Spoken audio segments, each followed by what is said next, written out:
مجھے پتہ چلا ہے کہ وہابیوں اور دیوبندیوں کی طرف سے عوام کو دھوکہ دینے کے لیے بقرعید کے موقع پر کچھ ایسے ویڈیو اپلوڈ کیے گئے ہیں کہ ہم تو کلمہ پڑھتے ہیں، ہمارا ذبیحہ کیسے حرام ہو جائے گا، جبکہ یہودی اور عیسائی جو کتابی ہیں ہمارے کلمے کا انکار کرتے ہیں، پھر بھی اسلام میں ان کا ذبیحہ حلال قرار دیا گیا ہے۔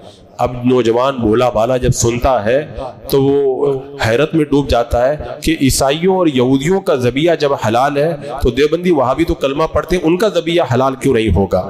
پہلی بات تو میں یہ کہوں گا، ہمارے بزرگوں نے اسی لیے بد مذہبوں سے دور رہنے کا حکم دیا ہے، کیونکہ عوام کو زیادہ معلومات ہوتی نہیں ہے۔ بد مذہب اپنے غلط نظریات کو سنوار کر کے قرآن و سنت کے حوالے سے پیش کرتے ہیں، لوگ سن کر کے بڑی آسانی سے گمراہی کا شکار ہو جاتے ہیں۔ جیسے یہی سوال آپ دیکھ لیں، اس کے اندر کتنی چالاکی کی گئی ہے کہ اسلام کے دشمن یہودی اور عیسائی اگر ذبح کریں تو ان کا ذبیحہ حلال ہے، اور دیوبندی وہابی کہتے ہیں ہم لوگ اگر کلمہ پڑھتے، نماز روزہ سب کرتے، ہم لوگ ذبح کریں تو حرام کیوں ہو جاتا ہے؟ تو اس کا جواب دینے سے پہلے میں یہ کہوں گا کہ شریعت کے اندر عقل کے گھوڑے نہیں دوڑائے جاتے ہیں۔ حکم کس کا ہے؟ اللہ عز و جل اور رسول اکرم صلی اللہ علیہ وسلم کا ہے، چاہے کسی کو سمجھ میں آئے یا نہ آئے۔ اب شریعت کا قانون سنیے۔ شریعت کا قانون یہ ہے، کافر کی دو قسمیں، ایک کافر اصلی اور ایک کافر مرتد۔ اصلی کافر وہ ہے جو شروع سے کافر ہو اور کلمہ اسلام کا منکر ہو۔ کتابی یعنی جو یہودی اور عیسائی ہیں یہ بھی کافر اصلی ہی ہیں، جو ہمارے آقا صلی اللہ علیہ وسلم کے علاوہ کسی اور نبی یا کسی آسمانی کتاب پر اعتقاد رکھتے ہیں، مگر کلمہ اسلام کا یہ لوگ انکار کرتے ہیں، تو ان کو اللہ تعالیٰ نے کافر قرار دیا۔ اللہ تعالیٰ ارشاد فرماتا ہے ان الذین کفروا من اہل الکتاب والمشرکین فی نار جہنم خالدین فیہا اولئک هم شر البریہ، یعنی بے شک جتنے کافر ہیں کتابی اور مشرک سب جہنم کی آگ میں ہمیشہ اس میں رہیں گے، تمام مخلوق میں بدتر ہیں۔ تو یہ تو ہو گئے کافر کتابی یہودی اور عیسائی، یہ بھی کافر ہیں۔ دوسرا ہے کافر مرتد۔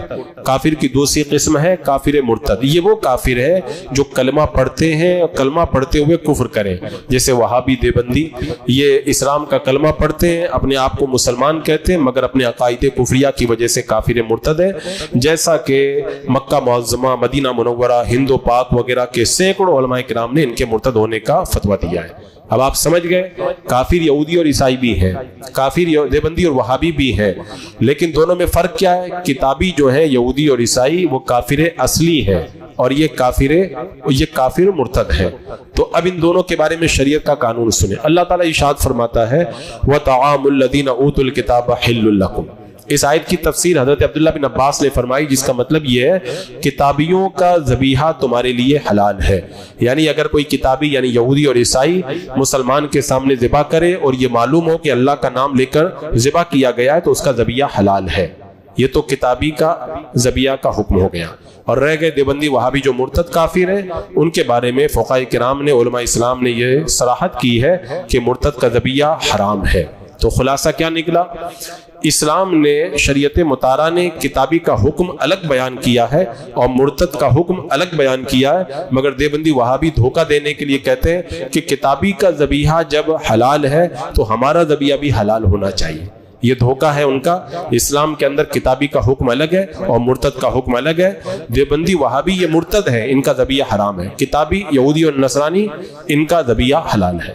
پھر دوسری بات آپ دیکھیں، کتابی کا ذبیحہ کب حلال ہو؟ جب مرتد نہ ہو، لیکن اگر کوئی مسلمان تھا پھر وہ کتابی بن گیا تو یہ مرتد ہو گیا، اب اس کا ذبیحہ مردار ہو جائے گا۔ تو آپ جب دیکھیں جب مسلمان کتابی ہو جائے تو اس کا ذبیحہ حرام ہو جاتا ہے، تو جو مسلمان ہونے کے بعد وہابی ہو جائے تو اس کا ذبیحہ کیسے حرام نہیں ہوگا؟ اس کا ذبیحہ بدرجہ اولی حرام رہے گا۔ اور اخیر کے اندر میں آخری بات کہتا ہوں، ان دیوبندیوں کا، وہابیوں کا فرار دیکھیں۔ یہ کہتے ہیں کہ یہودی اور عیسائی کا ذبیحہ حلال ہے تو ہمارا حلال کیوں نہیں ہے؟ حالانکہ اس زمانے کے اندر اکثر یہودی اور نصرانی کتابی نہیں رہ گئے، نیچری، اس لیے اس زمانے میں وہ اہل کتاب نہیں ہیں، لہذا آج کل کے یہودیوں اور نصرانیوں کے ذبیحہ کو مطلقاً حلال کہنا یہ بھی فریب ہے، کیونکہ وہ زیادہ تر نیچری اور دہریہ، ان کا ذبیحہ حلال نہیں ہے۔ آج کل کے یہودیوں اور اکثر نصرانیوں کا ذبیحہ یہ حرام ہے۔ ہاں اگر کوئی کتابی صحیح معنوں میں کتابی ہو تو اس کا ذبیحہ حلال ہوگا، لیکن یہ دھوکہ دینے کے لیے کہتے ہیں کہ ان کا ذبیحہ حلال ہے تو ہمارا حلال کیوں نہیں ہے؟ تو یہ مجھ کو پتا چلا کہ ویڈیو وائرل ہوتا ہے، اس طرح سے سنیوں کا برین واش کر کے ان کو دھوکہ دیتے ہیں، تو اس بات کو یاد رکھا جائے اور ان کے دھوکے میں گرفتار نہ ہو۔ اللہ تعالی ہمارے ایمان کی حفاظت فرمائے۔